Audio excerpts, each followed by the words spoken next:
உமாச்சி காப்பாத்து பக்தி சேனல்களுக்கு இந்த சிகிப்பிட லலிதாவின் பணிவான வணக்கங்களும் நமஸ்காரங்களும். இந்த காணொலியில் நம்ம பார்க்க போறது ஆடி அமாவாசை. இந்த விஸ்வாவசு வருஷம் ஆடி அமாவாசை வர 24ஆம் தேதி வருது. இதுல என்ன ஒரு பெரிய சிறப்பா நம்மளுக்கு அமைஞ்சிருக்கு அப்படிங்கிறத விட, இப்போ முன்னையோட எல்லாருக்கும் பக்தியும் இந்த மற்ற விஷயங்களும் பார்த்தோம் அப்படின்னா, ஆன்மீக வழியில நிறைய ஒவ்வொருத்தரும் நம்ம கிட்ட இருக்கிற அந்த சின்ன மொபைல் இருக்கு பாருங்க, அது ரொம்ப பெரிய ஆளா ஒரு குருவா இருந்து, ஒண்ணு கூகுள்ல எல்லா விஷயமும் வருது, ரெண்டாவது முன்னாடிலாம் குருவை நோக்கி தான் ஓடணும் அப்படின்னு சொல்லுவோம். இப்ப எல்லாருமே கூகுளை நோக்கி ஓடிட்டு இருக்காங்க அப்படின்னு சொல்லலாம். ரெண்டாவது எல்லா விஷயங்களும் நிறைய பகிர்தல் அப்படிங்கிறதுல எல்லாருக்கும் கிடைக்கிறதுனால எல்லாருக்கும் எல்லா விஷயங்களும் ரொம்ப அற்புதமா தெரிஞ்சிருக்கு. என்ன சில விஷயங்கள பார்த்தோம் அப்படின்னா, சம்பிரதாயத்திலேயே இல்லாத புதிய விஷயங்களை கூட அதுல உள்ள நுழைச்சு இப்படிதான் பண்ணணும் அப்படிங்கிற மாதிரி சொல்லியிருக்காங்க. ஆனா நம்ம அதுல இருந்து என்ன பண்ணணும் அப்படின்னா, நாம எதை நோக்கி போகணும், எப்படி போகணும், எது கரெக்ட் எது கரெக்ட் இல்லை அப்படிங்கிறத நாம தெளிவா புரிஞ்சு அத மாதிரி போயிட்டோம் அப்படின்னா, நம்ம கையில இருக்கிற அந்த மொபைலுக்கு பாருங்க, அது நம்மளுக்கு யூசர் ஃப்ரெண்ட்லியாவே இருக்கும் அப்படின்னு சொல்லலாம். இப்ப இந்த ஆடி அமாவாசைன்னு சொல்றோம். இந்த ஆடி அமாவாசை வர 24ஆம் தேதி அப்படின்னு பார்த்தோம். 24ஆம் தேதி வியாழக்கிழமை. உங்களுக்கு வியாழக்கிழமை அப்படின்னாலே எல்லாருக்குமே தெரியும், அது குருக்கு உண்டான நாள் அப்படின்னு சொல்லி. அன்னைக்கு புனர்பூச நட்சத்திரத்துல வருது. பொதுவா இந்த ஆடி அமாவாசை தர்ப்பண தினங்கள் அப்படின்னு சொல்றோம் இல்லையா, அந்த நீத்தார் கடமை, முன்னோர்களுக்கான நீத்தார் கடமை செய்யும் போது அதை நம்ம நட்சத்திரத்தை வச்சு நம்ம பண்றதில்ல, திதியை வச்சுதான் பண்றோம். அதனால இந்த அமாவாசை அப்படிங்கிறது திதி. இந்த அமாவாசை திதிக்கு நம்ம எப்பவுமே என்ன பண்ணுவோம், பொதுவாகவே அமாவாசை அப்படின்னு சொன்னா அது பித்ருக்களுக்காக உண்டானது.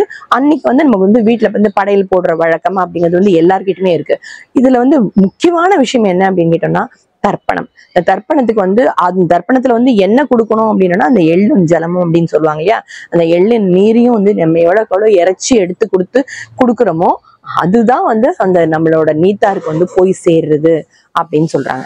பொதுவாக அந்த நீத்தார் கடமை அப்படின்னு எடுத்துட்டோம் அப்படின்னா, நம்ம ஒரு வருஷத்துக்கு ஒரு தடவை நம்ம என்ன பண்றோம் அப்படின்னு கேட்டோம்னா, அவங்கள நம்ம இல்லத்துக்கு அவங்க இறந்த நாள், அந்த இறந்த திதி இருக்கு பாருங்க, அதுல அவங்கள நம்மள வீட்டுக்கு அழைச்சு அவங்களுக்கு உண்டான கடமையை, அந்த நீத்தார் கடமைக்குன்னு சொல்ற சம்பிரதாயப்படி நம்ம எல்லாத்தையுமே செய்யறோம். ஆனா இந்த ஆடி அமாவாசை, தை அமாவாசை எல்லாம் பார்த்தோம் அப்படின்னு கேட்டோம்னா, பொதுவா இந்த நீத்தார் கடமையெல்லாம் வருஷத்துக்கு ஒரு தடவை செய்யாதவங்க, தர்ப்பணம்லாம் மாச தர்ப்பணம்லாம் இருக்கு. மாச தர்ப்பணத்தை அழகா மாச பரப்பன்னைக்கு செய்யணும். அதே மாதிரி அமாவாசைக்கு தர்ப்பணம் பண்ணணும். இதெல்லாம் செய்யாதவங்களுக்கு என்ன பண்ணுவாங்க அப்படின்னா, இந்த ஆடி அமாவாசை மற்றும் தை அமாவாசை இருக்கு இல்லையா, அதை முக்கியமா எடுத்து என்ன பண்றாங்க அப்படின்னா, அது பித்ருக்கள் கடமையை நீத்தார் கடமையை செய்யறது வழக்கம். பொதுவா நீத்தார் கடமை அப்படின்னு சொல்லிட்டாலே அது நீர்நிலைகளை ஒட்டி தான் செய்யற வழக்கம். வீட்டுல செய்யறதுங்கிறது இருக்கவே இருக்கு, நான் இல்லைன்னு சொல்லல.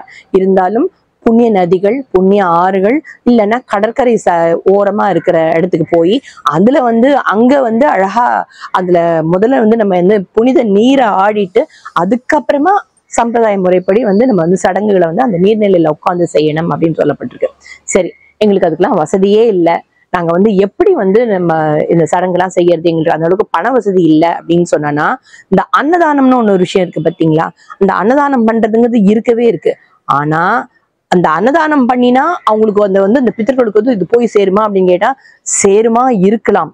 ஆனாலுமே அதுக்கும் தாண்டி பார்த்தோம் அப்படின்னு கேட்டோம்னா, இந்த எள்ளும் நீரும் அப்படின்னு சொல்றோம் இல்லையா, இது மட்டும்தான் அந்த பித்தர்களுக்கு போய் சேரும்.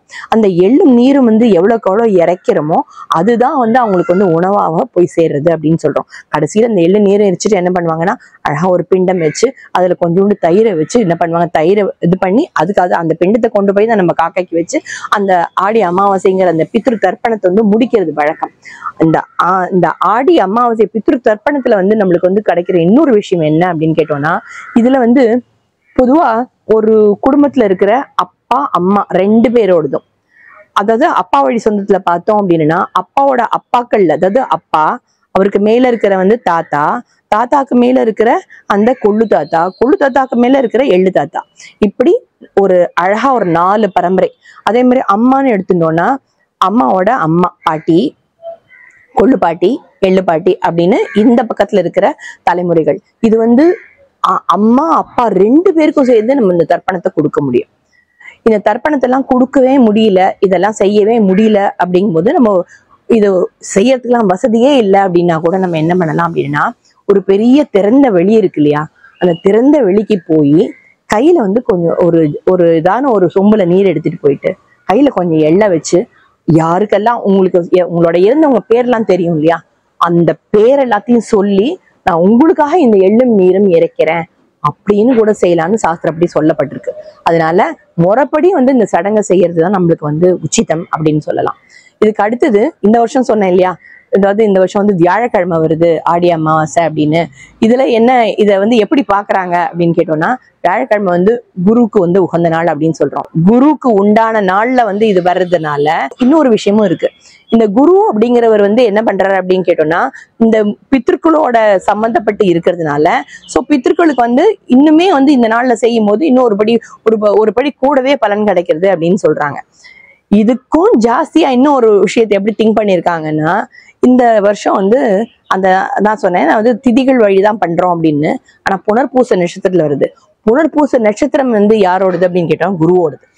அதனால புனர்பூச நட்சத்திரம் குருவோட நட்சத்திரம். புனர்பூசம் ராமனோட பிறந்த இதுவும் நட்சத்திரமும் அதுதான். ராமர் பிறந்த நட்சத்திரமும் புனர்பூசம் தான்.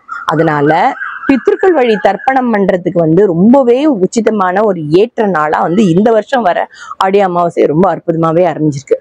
சரி, இந்த நீத்தார் கடமையும் இந்த ஆடி அமாவாசை தர்ப்பணம் பண்றதுனால நம்மளுக்கு என்ன பலன் அப்படின்னு கேட்டோம் அப்படின்னா, நம்மளோட பித்ரு தோஷம் அப்படின்னு சொல்றோம் இல்லையா, நீத்தார் கடமையை செய்ய விட்டுருப்போம்ல, எத்தனையோ வருஷங்கள் செய்யாம இருந்திருப்பாங்க.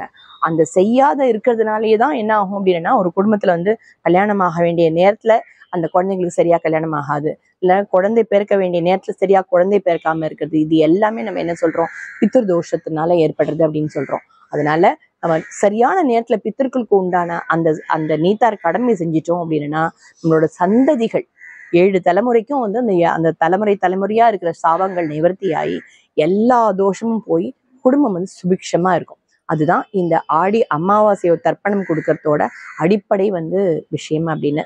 கண்டிப்பா இதை நீங்க நல்லாவே புரிஞ்சிருப்பீங்க. ஸோ நம்ம நீத்தார்களை திருப்திப்படுத்துறதுக்கு இந்த ஆடி அமாவாசையை கண்டிப்பா மறந்துடாதீங்க. இதை கடைசியா ஒரே ஒரு விஷயம் மட்டும் சொல்லணும். பொதுவா நீத்தார் கடமை அப்படின்னு சொல்லும்போது அதுக்குன்னு சில நேரம் இருக்கு. காலங்காத்தால 6 மணிக்கெல்லாம் தர்ப்பணம் செய்யக்கூடாது.